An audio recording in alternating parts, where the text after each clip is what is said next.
In today's video, I'm going to teach you how to share your screen in Google AI Studio, live screen sharing.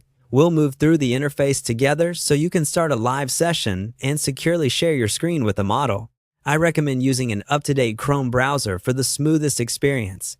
And make sure you're signed into your Google account before you begin. First, open your browser and head to Google AI Studio.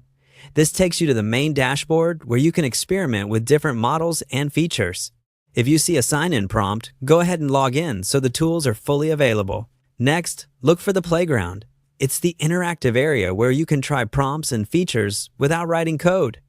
Click Playground to enter a workspace designed for testing model behaviors in real time.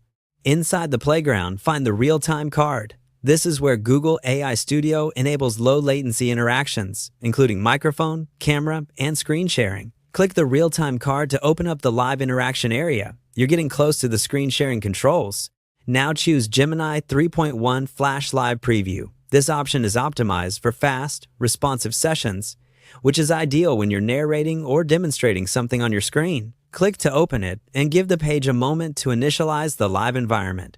Once the live preview is ready, select Share Screen. Your browser will display a system prompt asking what you want to share. You can choose your entire screen, a specific application window, or a single browser tab. Pick the option that best fits your demo.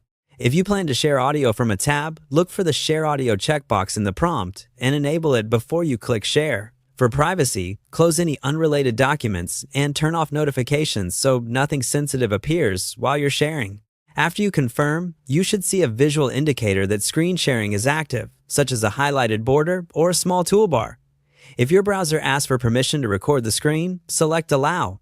On some operating systems, you may need to grant screen recording permission in System Settings and then return to the page. If the prompt doesn't appear, refresh the page and try again. When you're finished, stop sharing using the Stop button in your browser's sharing dialog or the control inside AI Studio. That's it. Your live screen sharing session in Google AI Studio is ready to go.